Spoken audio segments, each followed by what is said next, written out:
Muy buenos días, ¿cómo estás? Katy Fernández te saluda. Qué lindo saber que estás ahí, que estamos juntos nuevamente para abrir la carta de amor de nuestro Dios Creador. Te invito a que traigas tu Biblia y también a orar. Amado Padre Celestial, gracias por tu compañía continua. Gracias por tu palabra. Ayúdanos ahora que al leer tu palabra podamos escucharte. Necesitamos la presencia de tu Espíritu Santo para entender lo que querés enseñarnos. Lo pedimos en el nombre de Jesús y lo agradecemos. Te amamos, Padre. Amén. La lección para el jueves 8 de agosto lleva por título Misericordia y Fidelidad. Cuando Jesús fue confrontado por algunos de los líderes religiosos de su época que lo criticaban por comer con pecadores, citó al profeta Oseas y les dijo que vuelvan a sus libros y aprendan lo que Dios realmente quiso decir con misericordia quiero y no sacrificio. Mateo 9:13 y en Oseas 6:6 también lo encontramos.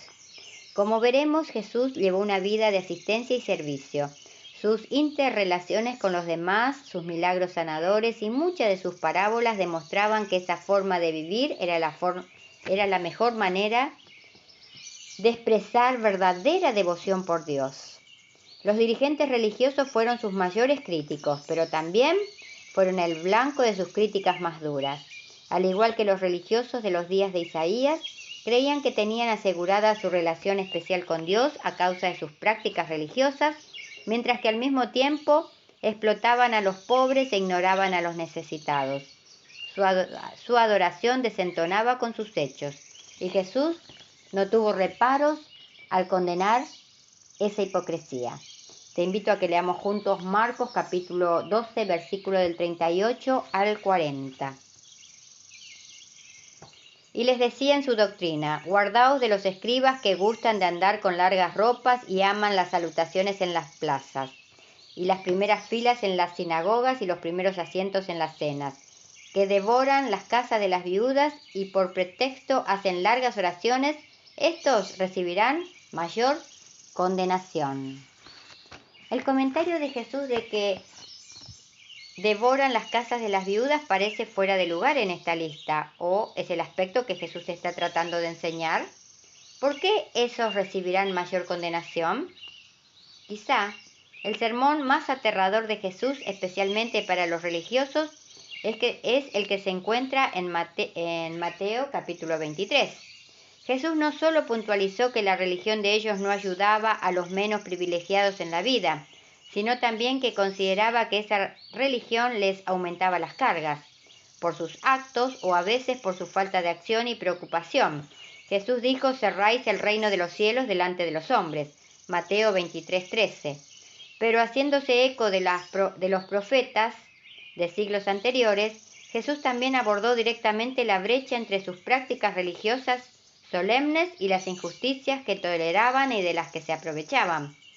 ¡Ay de vosotros, escribas y fariseos, hipócritas! Porque diezmáis la menta y el eneldo y el comino, y dejáis lo más importante de la ley, la justicia, la misericordia y la fe. Mateo 23:23. Jesús se apresuró a agregar que las prácticas y observaciones religiosas en sí no son malas, pero no deben reemplazar el trato justo a los demás. ¿Cómo podemos evitar la trampa de pensar que nos alcanza contener y conocer la verdad? Ahora pasamos a la meditación de hoy, que lleva por título ¿Qué hacer cuando llega la culpa? Crea en mí, Dios, un corazón limpio y renueva un espíritu recto dentro de mí. Salmo 51:10. De repente David despertó como uno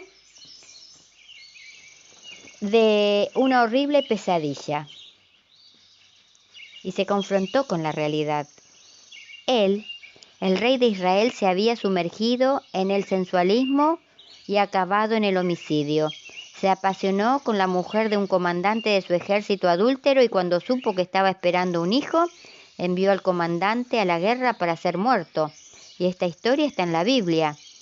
Podía negar, podía decir que todo era mentira, intriga de la oposición, podía decir que nunca había hecho eso, podía quemar las pruebas, hacer que los testigos desaparecieran.